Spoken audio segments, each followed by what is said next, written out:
La Rueda Libre. Todos los martes a partir de las 7 p.m. hora de Miami, conéctate con La Rueda Libre, un espacio en que los jóvenes líderes y activistas de todo el mundo se unen para establecer el debate y la discusión política necesarios de la situación actual de América Latina. La juventud es protagonista y guía de los procesos sociales y políticos que signarán a nuestro continente.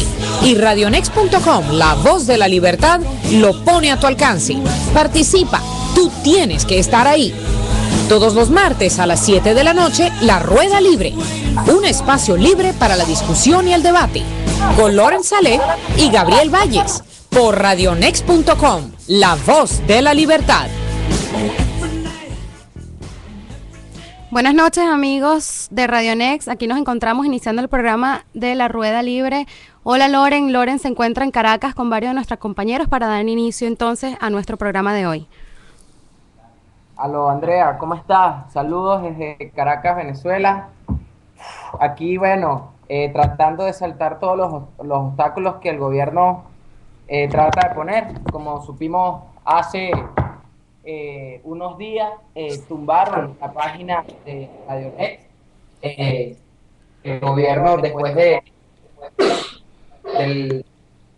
del programa que tuvimos con la doctora Holguín, y después de las denuncias que se hacían desde Radionet, de las complicidades y las acusaciones que tenía el vicepresidente, o ahora presidente, o lo que se quiera llamar, Nicolás Maduro, que no sabemos ya ni qué carajo es. Yo lo que creo que es el sucesor, pues, del exgolpista presidente Hugo Chávez Frías. Bueno, Radionet ha sido víctima de constantes ataques por el gobierno, ¿no? En Venezuela yo creo que hoy más que nunca se ve amenazada la libertad de expresión, y una de las noticias importantes de esta semana yo creo que fue la venta de Globovisión, que supuestamente se hace efectivo después del 14 del día de las elecciones de abril. Después del 14 de abril. Ahora bien, yo creo que esta semana fue bastante polémica. La semana pasada develaron que por fin develaron que se había muerto el golpista presidente Hugo Chávez Frías. Luego anunciaron que hay elecciones, y sin duda eso es muy importante, no solo para Venezuela, sino para América Latina. Ahora bien, estas elecciones post Chávez son bien interesantes. Hay gente que está feliz porque hay elecciones, hay gente que no está feliz, hay gente que quiere votar por Maduro, hay gente que todavía no supera la muerte de Chávez, hay gente que está contenta y quiere votar por Capriles. Pero bueno, hoy tenemos un invitado, el señor Eric Ekvall. Vamos a tener durante la semana, como nos pasó con el programa pasado, un programa especial con él para hablar más a fondo sobre este tema. Hoy hay invitados importantes. Con nosotros nos acompañan Roderick Navarro, es presidente de la FCU, compañero de lucha, compañero del movimiento estudiantil. Está con nosotros Manuel de la Cruz, del equipo de Orden, Jóvenes Nacionalistas Venezolanos. Y bueno, como siempre nos acompaña Juan Carlos Apitz, y hoy nuevamente nos acompaña el profesor Ricardo Resciuti. Y bueno, vamos a estar consultando, vamos a estar analizando los diferentes puntos de vista sobre lo que está pasando en Venezuela estos últimos días. Y bueno, debo decirles que cada vez el gobierno se radicaliza más en Venezuela, cada vez muestra mayor agresividad, mayor conflictividad. Bueno, yo creo que lo importante es no caer en ese juego. No, Ahora bien, Juan Carlos. Y que me parece que ¿me escuchan? Me parece importante, es un momento clave para informar al país y que sepan exactamente y estar preparados para las próximas elecciones que se avecinan. Por eso decidimos hacer este tema el día de hoy y aclarar muchas dudas, porque son muchas las preguntas que están al aire, y bueno, por medio de este programa queremos responder todas las incógnitas. Juan Carlos, ¿quieres? Bueno, en primer lugar, muy buenas noches a todos. Es un Buenas placer noches. para mí estar otra vez en Radio Next, La Rueda Libre, con Loren, con todos los que participan de este programa. A Rodri, compañero de lucha, claro, a Manuel de la Cruz, quien también es un compañero de lucha, porque no es muy distinta su lucha a la nuestra, y eso lo hemos visto desde hace muchísimo tiempo compartiendo con la gente de Orden, y evidentemente al profesor Edgardo Richuti por estar de hoy aquí y apoyarnos mucho con esta causa. Yo creo que en el análisis de unas posibles elecciones el 14 de abril, digo posibles porque hay ciertas condiciones, hay ciertas cosas que de alguna manera van a hacer a las elecciones de ese día bien difíciles. Lo rodean pues distintas situaciones. La primera de ellas es un candidato que viene acompañado de un mito, que viene acompañado de una campaña política que no precisamente comienza el 2 de abril, una campaña política que comenzó hace 2 meses con un ventajismo avasallante.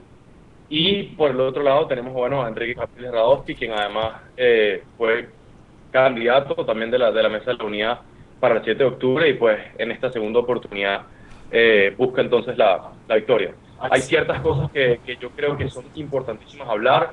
Sabemos que las ventanas, los canales por los que los jóvenes nos expresamos son cada vez menos. Ahorita tenemos la noticia de que Provisión fue vendida. Y yo creo que es bien importante que se escuchen otras cosas, que se escuchen otras opiniones, y yo creo que por eso estamos el día de hoy aquí. Y la primera pregunta de ella se la hago a los invitados, al profesor.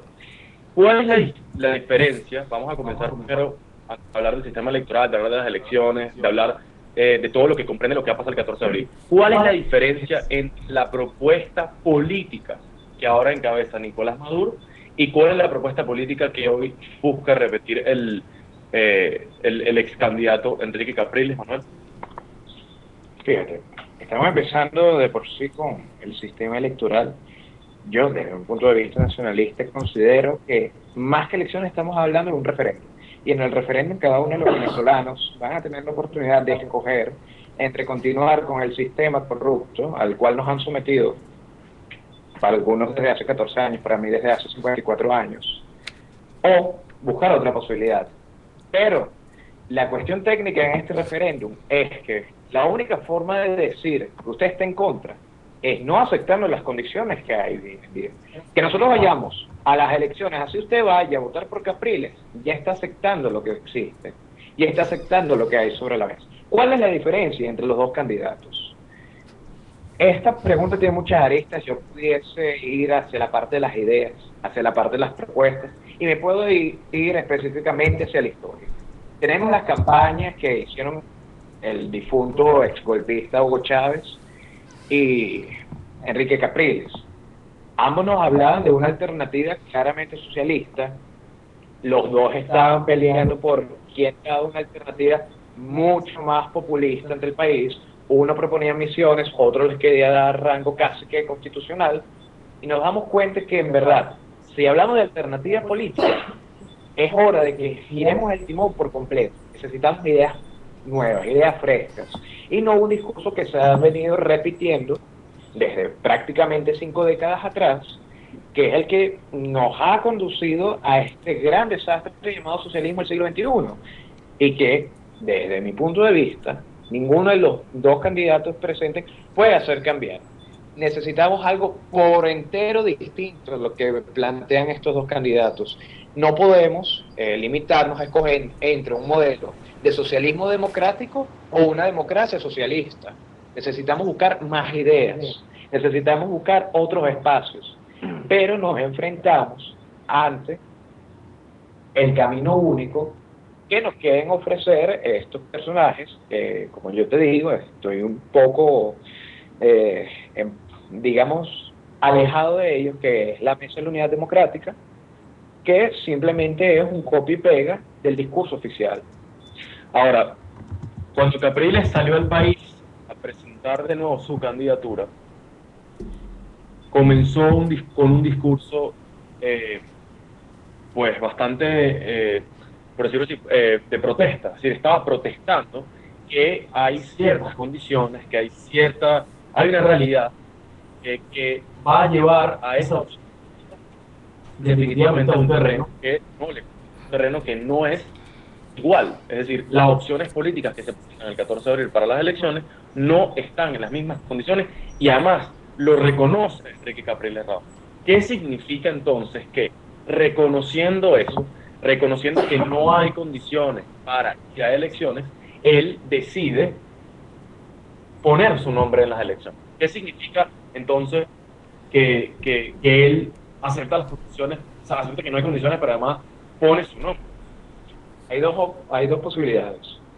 O es inconsciencia o es complicidad. ¿Por qué? Porque si yo estoy manejando un autobús, o si yo estoy manejando un vehículo, y sé que al frente hay un despeñadero, yo por nada del mundo puedo presionar el botón de avanzar y mucho menos acelerar. ¿Qué es lo que él está haciendo? Él no puede admitir ir a unas elecciones teniendo las condiciones que hay hoy en día. No puede. Así que, como te digo, hay dos opciones. O es cómplice de todo lo que está pasando, de la destrucción del país y de la implantación de un régimen cada vez más comunista, que va a hacer políticas radicales de semejanza a Corea del Norte, de semejanza a lo que pasaba antiguamente con la Unión Soviética, semejanza con Cuba, o simplemente tantos años en la política no han hecho un reducto de algo de madurez en él, cosa que de verdad lo veo muy difícil, porque una persona de este corte que ha tenido la habilidad y la astucia, por lo menos para conquistar el tan anhelado puesto de candidato presidencial, debe tener las condiciones y debe tener cada uno de los escenarios en mente. Para mí es complicidad. Y cada persona que vale ir a elecciones sin las condiciones dadas y sin una propuesta diferente al socialismo del siglo XXI, se está declarando automáticamente, ni siquiera como chavista, como cubanista. Porque a fin de cuentas, quienes manejan esto no es ni Maduro, ni es Raúl y Fidel Castro. Cuando se presentó en ese momento, Loren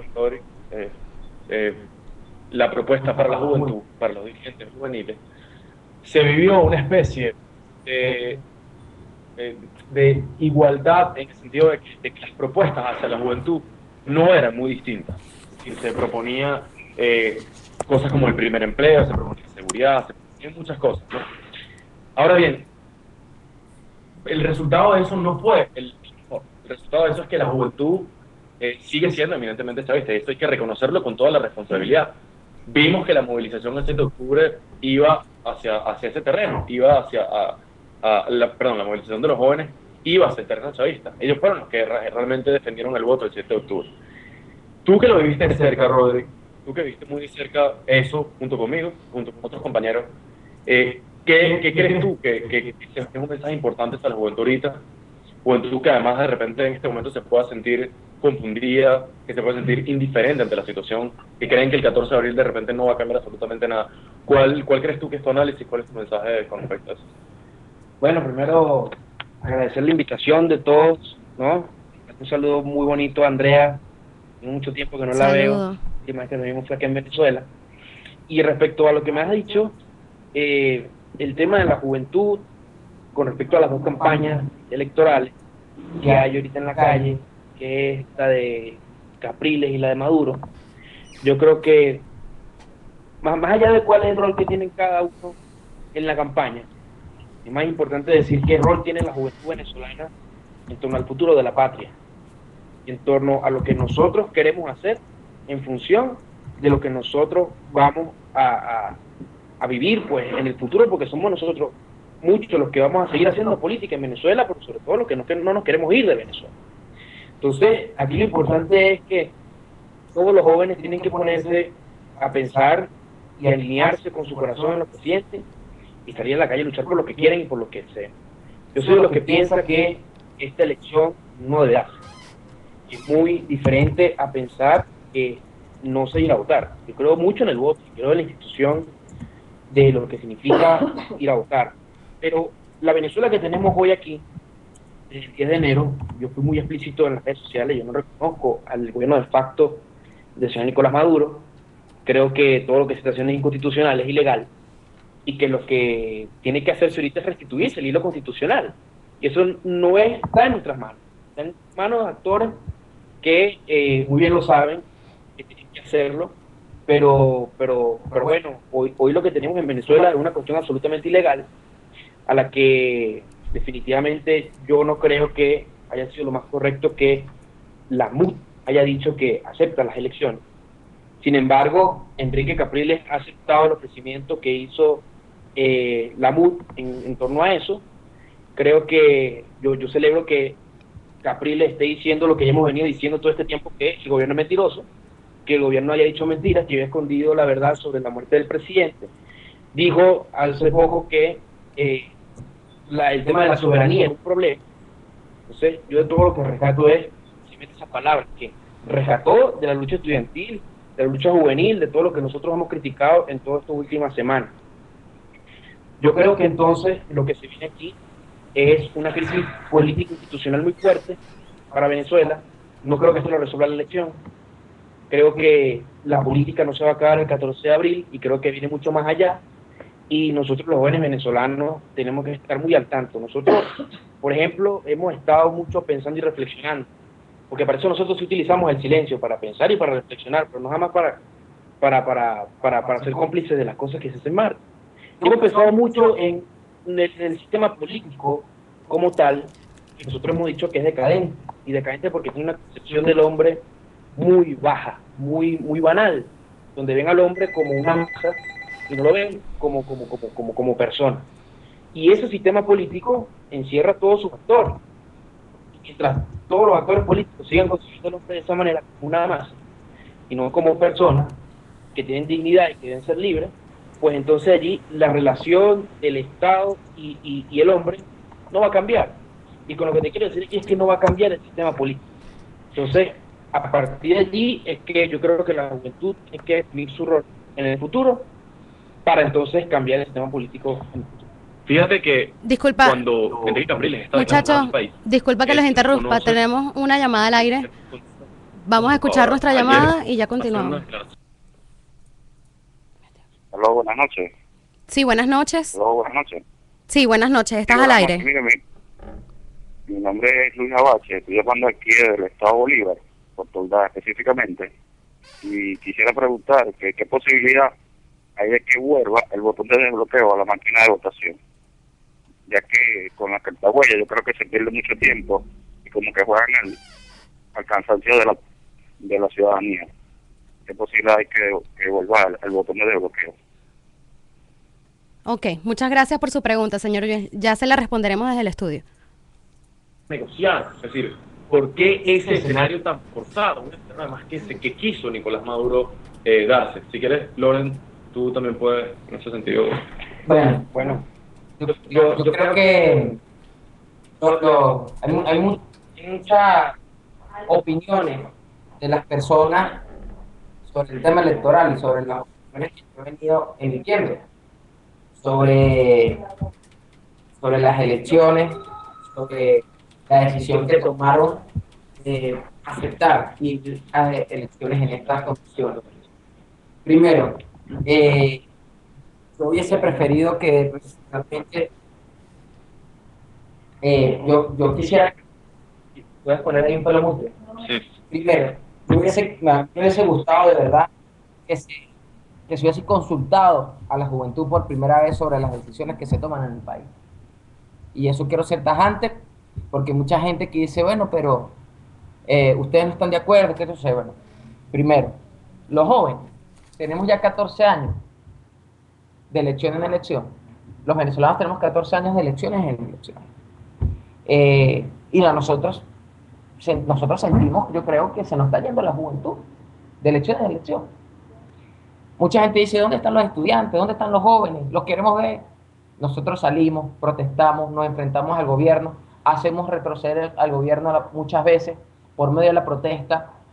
Y después de eso, ¿qué sucede? Después de eso, se reúnen nuevamente los partidos políticos, toman decisiones, ni siquiera disimulan ni nos toman en cuenta en lo más mínimo, y bueno, y hasta ahí llegan los estudiantes. ¿Quieren ir a elecciones? Bueno, si irán a elecciones, está bien. Yo personalmente, yo creo que fue un error. Yo creo que fue un error y creo en la libertad de expresión y por eso lo digo. Creo que fue un error porque hace unos días el candidato Capriles Radowski hablaba de que había un golpe de Estado en Venezuela. Porque ciertamente hay un golpe de Estado en Venezuela. Hay un gobierno ilegítimo en Venezuela. Entonces, el viernes sí se declara que hay un golpe de Estado, que Maduro no puede ser presidente. Luego, 3, 4 días después, aceptas ir a unas elecciones. Bueno, desde ese momento legitima el sistema. Y precisamente lo que ha sostenido este gobierno durante 14 años ha sido la legitimidad que le brinda la oposición cada vez que vas a elecciones. Yo no estoy de acuerdo con eso, pero evidentemente reconozco que la mayoría de los venezolanos, empezando por mi mamá, bueno, está emocionada porque, bueno, siente una esperanza de que se pueden ganar. Entonces, primero, mi primer punto del cuestionamiento es que, bueno, evidentemente no podemos seguir legitimando el sistema. ¿Por qué la comunidad internacional ha respaldado al gobierno gastrocomunista en Venezuela? Bueno, lo ha respaldado porque nosotros como oposición somos los primeros que lo hemos legitimado. Sí, bueno, tu representante tuyo de oposición, no. No, a ver, es que nosotros no somos, mira, yo quiero decir aquí, el tema... Pero bueno, ya vamos para allá. Segundo punto, es que ni siquiera se solicitaron condiciones electorales. Y yo lo planteé a varios compañeros de nuestra generación. Y dije, bueno, nosotros debemos pronunciarnos, porque así como somos buenos como carne de cañón, porque esa es la verdad, bueno, que nos escuchen, porque aquí se tenía que, antes de entrar al juego, por lo menos pedir las condiciones. Cuando tú vas a un partido de fútbol, tú no hablas las reglas y las condiciones. Cuando estás jugando fútbol, tú lo haces antes de estar en la calle. Entonces, ya después que tú entras al juego y estás jugando, ¿vas a pedir las condiciones? No. Y estas elecciones que se vienen en Venezuela son las elecciones más cortas en los últimos 20 años, yo creo. Y si no se lograron conseguir elecciones justas para unas elecciones legítimas y transparentes, mucho menos en este periodo. Yo considero una tremenda irresponsabilidad de la dirigencia política venezolana. Yo sé que hoy a muchos de nosotros, bueno, si la gente quisiera escucharnos ahorita, por lo menos en el caso de Loren, decir que hay un camino, que estamos felices, vivimos en democracia. Señores, no vivimos en democracia.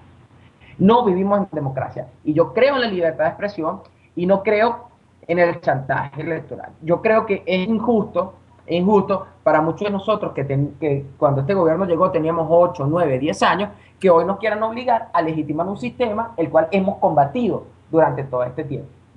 Entonces, yo sí creo que fue un grave error de la dirigencia política venezolana agarrar y legitimar este sistema. Ahora bien, Loren, vamos a uno, hay gente que nos está escuchando desde su casa que quiere participar el 14 de abril, y que se está preguntando ¿por qué Capriles no pidió condiciones? Vuelvo otra vez a la pregunta que le había hecho a Rory y se la pongo también a Manuel. Sí, se la pongo también a Manuel. ¿Cuáles son esas condiciones que son fundamentales para llevar estas elecciones? Bueno, bien. Bien, ¿por qué? Quiero aportar algo que digo. Uno, yo soy de los que piensa que los espacios no nos los van a ceder, ¿no? Y el poder no se cede, el poder se conquista. Y que la oposición oficial, y viene el segundo punto, hace lo que hace, bueno, es porque ellos lo han definido así. A ver, yo no considero que tienen que venirle y rendirle pleitesía a los jóvenes. Yo creo que los jóvenes tienen que hacerse de los espacios, conquistándolo, abriéndolo y demostrando que luchando y con todo nuestro esfuerzo, gallardía y coraje, nosotros tenemos la capacidad de conducir, de hacer política y definir política también. En segundo lugar, el tema de la oposición todo así, estamos muchos contra Chávez, pero hay una oposición diferente a la oposición oficial. Y la oposición oficial es aquella que legitima el gobierno en torno a sus posturas opositoras. Cuando el gobierno sale y dice, bueno, es lo que dice la MUD, tenemos que lo está dando oficialidad. Y todo lo que está fuera de la MUD, que dicen que son radicales, que son unos locos, que tienen cuatro molotov prendidos en la cabeza para sacarle a la calle. Pero eso no es así, atencionista. No, esa es otra oposición, una oposición diferente. El pueblo es que tiene que jugar ese tipo de oposición. Porque nosotros a veces tenemos posiciones muy diferentes a la oposición oficial. Bueno, que es el pueblo que lo define, si son radicales, que si son locas, si tienen razón, o si son coherentes que ellos. Entonces, frente a eso, yo creo que es importante definirlo. Ahora bien, el tema de las condiciones. Para mí, fundamental hubiera sido que aquí se hubiera cumplido la Constitución. Eso es todo. Que Muchacho, se restituya el hilo constitucional. ¿Cómo se hubiera restituido el hilo constitucional? Luego de que mantuvieron la mentira de que el presidente estaba chévere y estaba fino en su país y aquí en Venezuela, o que estaba en Cuba, y que definitivamente se dijo que estaba, bueno, la lamentable noticia de que había fallecido. Bueno, aquí se tenía que ver cumplido el artículo 233 y se tenían que establecer los mecanismos que establece la Constitución. Aquí tiene que haber juramentado el presidente de la Asamblea Nacional. Pero ya va, pero es que no es como dice, porque no es como dice Diosdado. Sí. No, que bueno, mira, aquí está clarito, no, que está clarito, no. Es que usted lo leyó para legitimar una cosa que era ilegal. Y lo leyó además para construir el show histórico que significó eso, donde él tenía que ser juramentado. Y que luego de que él fuera juramentado, tienen que haberse otros mecanismos para las elecciones. Una llamada telefónica. Ahora bien, si eso hubiera ocurrido, estas elecciones fueran legítimas. Y una de las condiciones fundamentales que yo creo que tienen que eliminarse para el tema electoral tiene que ser el tema de la cactuagüeya. Tiene que depurarse el registro electoral. La sala de totalización tiene que estar abierta a todos y cada uno de los factores políticos. Tienen que eliminarse algunos centros de votación, estos itinerantes que no tienen ningún tipo de sentido, entre otras cosas. Entonces, vamos a una llamada. Vamos a una llamada Master en Miami. Aló. Aló, buenas noches. Aló, sí, buenas. Aló. Sí, adelante. Aló, buenas noches, adelante, te estamos escuchando. Aló, sí, buenas noches. Bueno, mira, yo estoy de acuerdo con lo que dice mi amigo Loren, que dice que teníamos que poner... Aló, sí, buenas noches. Dile que nos escuche por el teléfono. Mire, escúchanos por el teléfono, porque si no se va a escuchar doble. Lo que pasa es que nosotros no podemos cambiar las reglas del juego prácticamente, porque pueden jugar un juego sin nosotros. ¿No creen ustedes? Okay, gracias por tu pregunta. Muchachos, ¿qué respuesta tienen ustedes para nuestro oyente? Yo creo que un juego sin nosotros... El juego... Mira, precisamente, si tú eres un actor político y tú tienes alineada la cabeza, el corazón hasta abajo y sabes lo que tienes que hacer y tienes objetivos claros y tienes una estrategia y una acción política, tú definitivamente vas a tener una jugada política. Y dentro de la palestra y dentro de esa dinámica, tú puedes o ser parte del sistema o ser definitivamente diferente. Entonces, es definir cuál es el rol que todos y cada uno cumplen en el juego político. Es que precisamente de eso se trata, hermano, de no juzgar el juego del gobierno. Mientras nosotros sigamos el juego del gobierno, evidentemente ellos van a ganar. Muchachos, de eso se trata. No sé si me están escuchando. Que no se juega el juego del gobierno, porque si no somos parte del sistema. Aquí, si algo quedó claro después de la muerte del señor Hugo Chávez Frías, fue que el problema no era Chávez como tal. El problema era Chávez y todo el sistema. Ya Chávez sale del juego. ¿Qué más salida que, bueno, está? No se puede decir bajo tierra porque todavía no han querido llevarlo bajo tierra, pero está muerto. Pero no tiene una cristiana sepultura. ¿Qué queda? Queda un sistema que hay que combatir.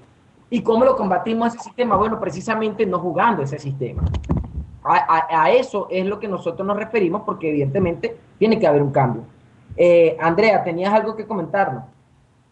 Yo quería aprovechar y preguntarles a ustedes cuál sería la mejor opción o el mejor paso que debería dar la oposición en cuanto a esta decisión de ir a un proceso electoral. O sea, en caso de no querer ir, ¿cuál sería la otra opción, la segunda opción? Manuel, fíjate, como estamos hablando en torno a la metáfora del juego, primero que nada necesitamos definir cuáles son los roles. Y como estábamos diciendo anteriormente, nos estamos enfrentando ante lo que llaman oposición y lo que en verdad es oposición. La Mesa de la Unidad Democrática no es oposición, es simplemente el Ministerio del Poder Popular para la legitimización de la tiranía comunista. Eso es la Mesa de la Unidad Democrática. Aquí está la verdadera oposición. Y por lo tanto no podemos ser partícipes de ese juego. ¿Qué hacer? Crear otro juego. Tú no puedes ir a elecciones. Y si cualquiera de los candidatos se quiere hacer llamar de oposición, lo primero que tiene que hacer es renunciar a la candidatura y decir, yo no me voy a pervertir participando en un juego para legitimar al gobierno de Cuba, porque no es el gobierno de Diosdado, porque lo que duele más según mi punto de vista, es que el corrupto que nos está sometiendo ni siquiera es venezolano. Ni siquiera es que tú dices, bueno, es uno malo, pero de los nuestros. No, es un cubano, es un chino, es un ruso, es un iraní, pero no es venezolano. Así que si queremos en verdad encontrar oposición, como dice la palabra, según el diccionario de la Real Academia Española, el que se opone, tenemos que crear un nuevo juego. Y no tratar de buscar, ay, vamos a esperar que el gobierno nos dé condiciones, no, conquistarlas. Como dijiste tú, Roderick, el poder se conquista y las condiciones se conquistan, y eso se hace solamente en la lucha, en la calle, no sentándose frente a 1000 cámaras, teniendo de padrino a Belén, diciendo, bueno, vamos a ver qué pasa. Yo creo que hay problemas con las elecciones, pero no sé cuáles. Hay problemas, señores, eso es un discurso para ganar votos. Hay gente en Twitter que dice, bueno, hay gente que dice que, bueno, no, el camino es democrático, nosotros debemos participar, ¿qué hacemos? Nos quedamos de brazos cruzados. Yo creo que primero, si el camino es democrático, precisamente, si nosotros queremos ir por el camino democrático, lo primero que tenemos que hacer es no participar en una elección. Porque si nosotros queremos ir por el camino democrático, yo quiero hacerle una pregunta a la audiencia, a todas las personas que nos siguen, si este gobierno es democrático, si este CNE es democrático, si los poderes públicos son democráticos. Si son democráticos, perfecto. Si consideramos que hay separación de poderes, que este es un gobierno total y plenamente legítimo, que estas son unas elecciones totalmente legítimas y que se garantiza la imparcialidad, bueno, está bien. El camino democrático es ir a elecciones. Pero si este es un gobierno, como sabemos, tramposo, malamañoso, y como tú dices, ni siquiera es que nos someten los propios venezolanos, sino nos están sometiendo extranjeros. Y como una oposición complaciente. Y entonces este no es un gobierno democrático. Quedarse de brazos cruzados. Mire, con todo el respeto a todos los que nos escuchan, precisamente lo que yo considero que lo menos que hay que hacer es quedarnos de brazos cruzados. Porque claro, es muy cómodo agarrar y no hacer nada durante todo el año y nada más ir a votar.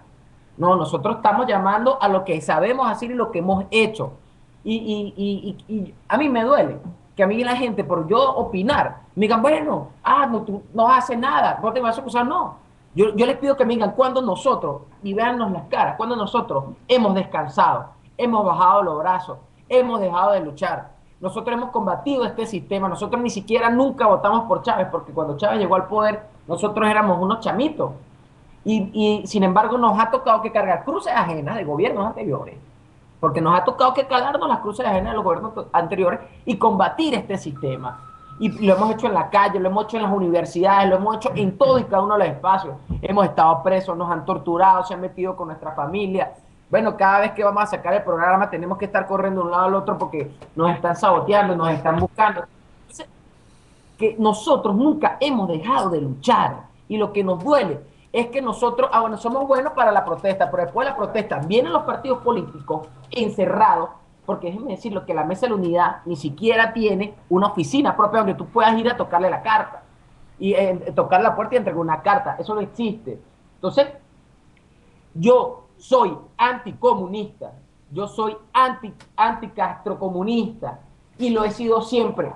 No vamos a legitimar este sistema, y no estamos de acuerdo con unos representantes que van siempre legitimando este sistema.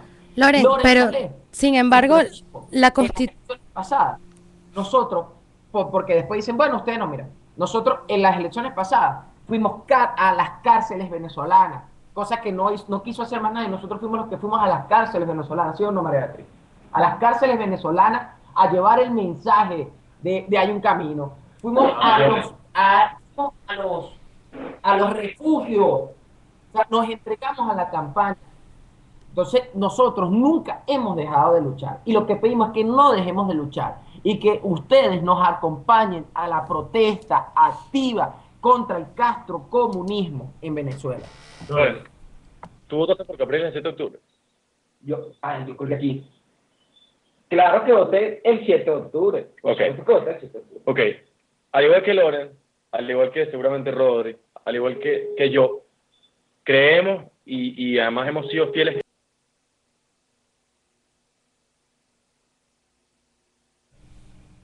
Aló, buenas noches. Perdimos la señal con Caracas. Perdimos la señal con Caracas. Aló, buenas noches. Sí, buenas noches. Pero ahorita, las personas que nos están... Aló, buenas noches. Sí, aquí de llamada telefónica, estoy pendiente. Ok, ¿cuál es tu nombre? Mi nombre es Francisco Pozo. Francisco, ¿tienes alguna pregunta para nosotros en cuanto al tema? Bueno, quería participar y saludar a Loren y a Robert. Ok, Participar en el programa. Danos unos segunditos y te ponemos al aire, ¿ok, Francisco? ¿De dónde nos estás llamando? De Caracas. Ok, Francisco, ya te ponemos al aire. Teníamos a la mano, es la única manera de acabar con el castrocomunismo. ¿Cuál es entonces la medida? Porque evidentemente no es el abstencionismo es sumamente antidemocrático, y eso es algo, una posición que nosotros hemos tenido desde el principio, siempre, Muchachos, y siempre lo vamos a seguir siendo. Tenemos una llamada desde Caracas. Sí, de alguna manera, que Capriles se haya presentado a las elecciones, a unas elecciones que están hechas de manera legítima. ¿Qué crees tú que significa entonces votar? ¿Legitimar al sistema? Bueno, empezando, aprovechando que el espacio es la rueda libre, yo quiero hacer una aclaratoria. Yo no voté por Enrique Capriles el 7 de octubre, mucho menos por el comunismo, mucho menos. ¿Y por qué no lo hice? Porque el 7 de octubre no distó mucho de lo que estamos viendo hoy en día, porque son elecciones amañadas, diseñadas para legitimar a un gobierno comunista. Y claro, si nos vamos a los pequeños detalles, yo no puedo creer que voy a expulsar al comunismo en mi país votando por el candidato apoyado por bandera roja. También la cuestión sería ilógica por allí. Yo, por ejemplo, si tuviese que escoger en que el camino que debemos tomar es hacer una gran diferencia. La diferenciación, señores, es entre elector y ciudadano. ¿Por qué? Porque el ciudadano vota, el ciudadano sufraga, pero el voto no es la única forma de opinar y no es la única forma de defender nuestros derechos. Ha sido un chantaje bastante fuerte. El que me diga, no, la única arma que nos queda es el voto. Mentira. No sean tan cobardes. Es mentira que la única arma es el voto. Es más, vamos a hacer un ejercicio a todos los que nos escuchan. ¿Cuándo hemos hecho retroceder al gobierno? Cuando hemos protestado, cuando hemos salido a la calle. Nosotros, con cartica, yo como por ejemplo el caso de nosotros como activistas en derechos humanos, nosotros logramos la libertad de 11 presos políticos, como decimos nosotros en la calle, de un solo guamazo. ¿Y eso cómo fue? Bueno, protestando. Y no estoy hablando de que vamos a salir a matarnos con fusiles, porque no creo en ese tipo de lucha. Creo en la lucha no violenta, en la lucha pacífica, pero una lucha total y plenamente activa. Yo les pido a los voceros de la oposición, no digan que la única arma que tenemos para defender la libertad y la democracia es el voto. Eso es mentira. Hay muchas armas. Y el problema es que nosotros no queremos aceptarlo. Nosotros en ningún momento estamos llamando a una rebelión o vamos a salir a matarnos para nada, porque es lo menos que queremos. Pero lo que sí creemos es que tiene que hacerse una lucha activa en la calle sin estar legitimando el sistema. Nosotros, el día que nos bajemos del ring y lo dejemos a ellos solos peleando, y nosotros hacemos nuestra propia lucha y nuestra propia pelea, las cosas van a cambiar. Ellos son parte de un mismo mal. Y como te digo, retomando el discurso, cada uno de los venezolanos se tiene que preguntar, ¿yo soy qué? ¿Un número más dentro de un índice de votación o soy un ciudadano? ¿De dónde viene la palabra ciudadano? ¿Cuál es la diferencia entre el ciudadano? El ciudadano es aquel que es verdaderamente libre, es aquel que tiene de por sí cualidades, que tiene de por sí un compendio de derechos y deberes para con la sociedad. Yo cumplo mi deber al momento en que cumplo con la ley, pero con la ley que es justa. Toda ley que sea injusta. Vamos a una llamada. Lo que pasa es que no tengo aquí. Damos una llamada. Sí. ¿Aló? Sí, ¿aló? Aló, Francisco, ¿estás al aire? Ok, perfecto. Buenas tardes, ¿cómo están, muchachos? Francisco desde Caracas. Saludo fraterno a todos, pero especialmente a Rodri y a Loren, que tengo la oportunidad de compartir una que otra palabra, una que otra oración, una que otra frase en persona. Pues probablemente a lo mejor no se acuerdan de mí, pero de repente cuando yo hago alusión con Roderick, de que una vez nos vimos en Plaza Venezuela y yo cargaba una chaqueta beige y una camisa roja, probablemente a lo mejor haga memoria, ¿no? También Loren hará memoria cuando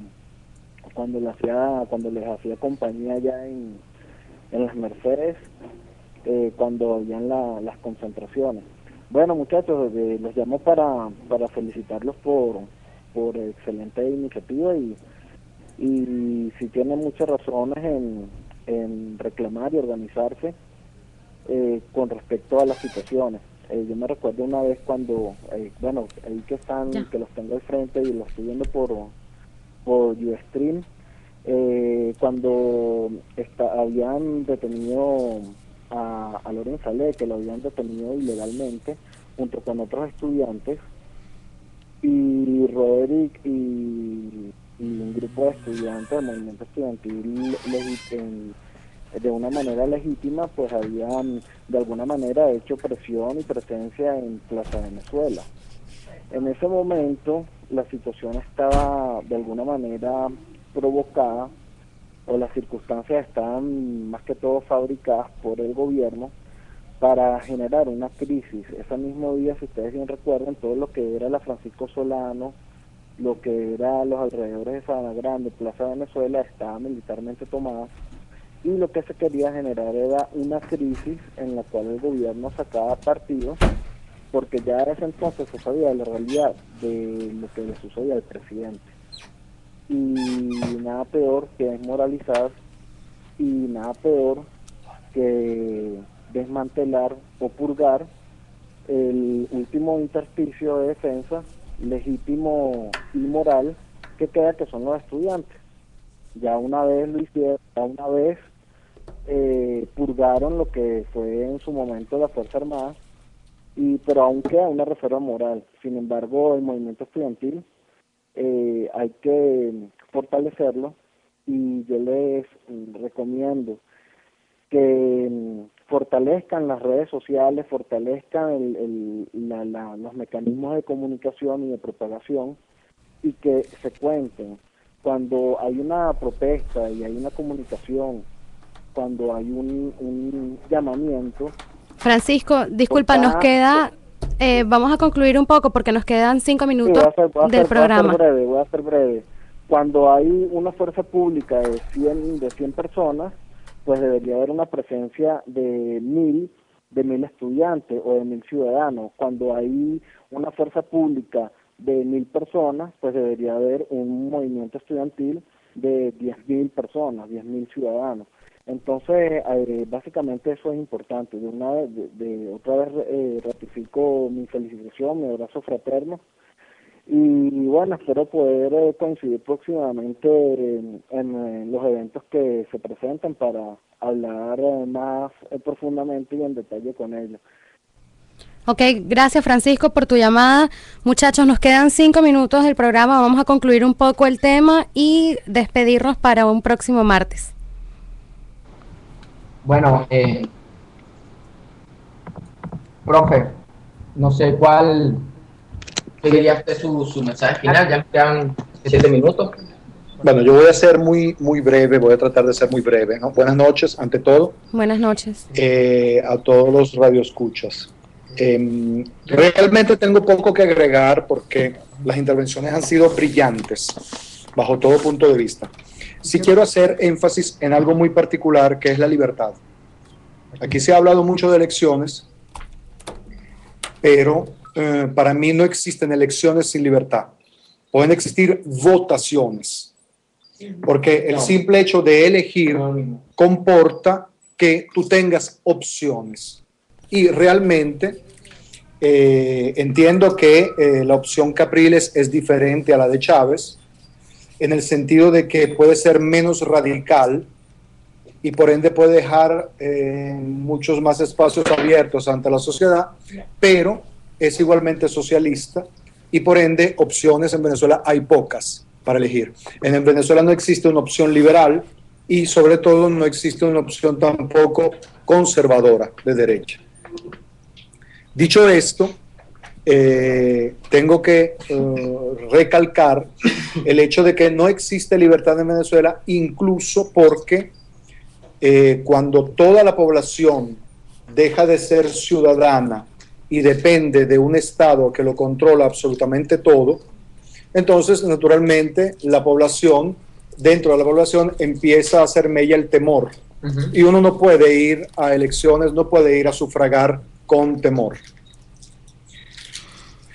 Si existe ciudadanía, existe también independencia de los seres humanos que la componen, porque pueden ellos mismos ser independientes por sí mismos, y allí sí puede verificarse una elección.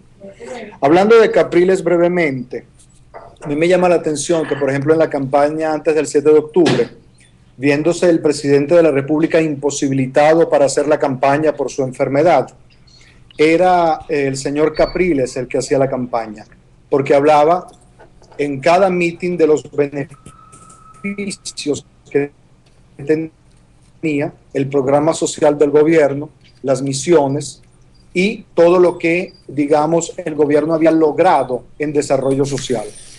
Me hago otra pregunta. ¿Por qué si el señor Capriles pierde en las elecciones de octubre, vuelve a ser el candidato en estas elecciones? Generalmente no se le debería dar espacio a otro para que se midiera en elecciones. Generalmente el que pierde sale. Bueno, yo la respuesta no la voy a dar. Yo tengo una respuesta, yo no la voy a dar porque aunque esto sea internet, no me conviene darla, ¿no? Pero la historia va a juzgar y la verdad tiene patas cortas. Esto va a salir a la luz más temprano que tarde.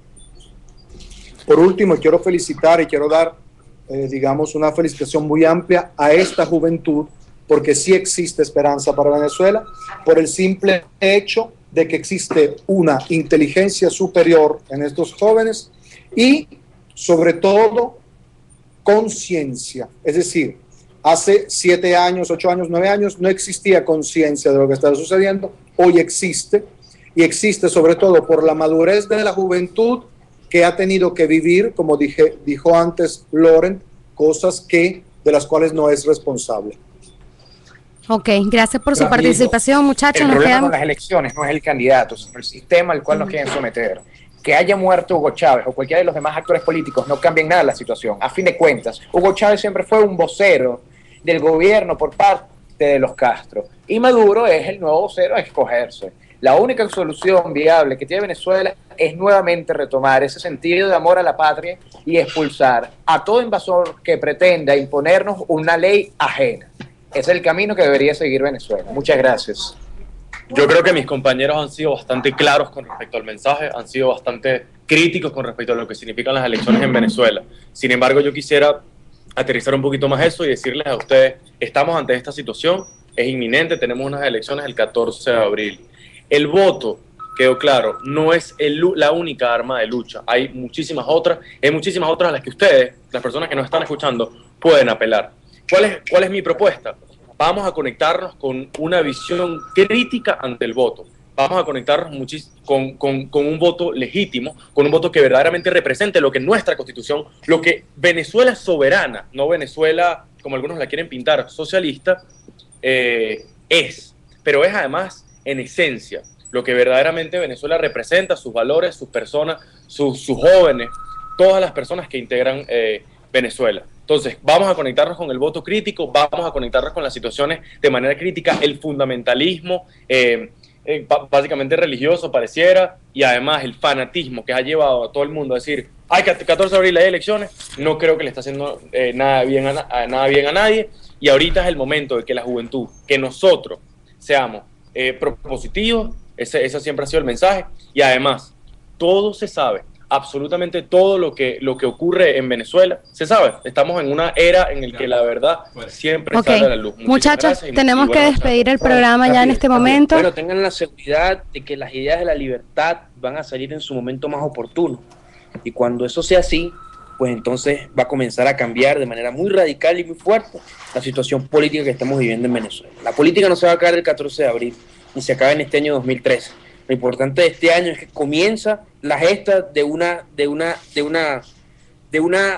causa muy valiente y que nos va a garantizar a nosotros que Venezuela en el futuro sea diferente y que más nunca el totalitarismo se implante aquí, ni siquiera tampoco en América Latina. Así que porque esta juventud dejará de serlo en algún momento y pues va a tomar las riendas del país. Bueno, Roderick, gracias. Ya estamos terminando. Sé que queda mucho sobre eso. ¿Qué planteamos nosotros? Bueno, que nos estamos preocupando como venezolanos, dejemos de estar legitimando este sistema, dejemos de estar exigiendo la comparsa de este sistema y que salgamos juntos, unidos, a luchar y a defender la libertad y la democracia. La propuesta es organízate y lucha activamente en la calle. Andrea, gracias. Gracias a ustedes. Y seguimos trabajando. Gracias a todos, señores de SEBIN, no pueden con nosotros. Un abrazo, los queremos mucho. Un abrazo. Vamos al próximo programa. Vamos a hablar. Ok, esto fue el programa de hoy en La Rueda Libre. Aquí los muchachos desde Caracas compartieron sobre el proceso electoral en Venezuela. Bien, amigos de La Rueda Libre, nos vemos el próximo martes a la misma hora aquí por Radio Next.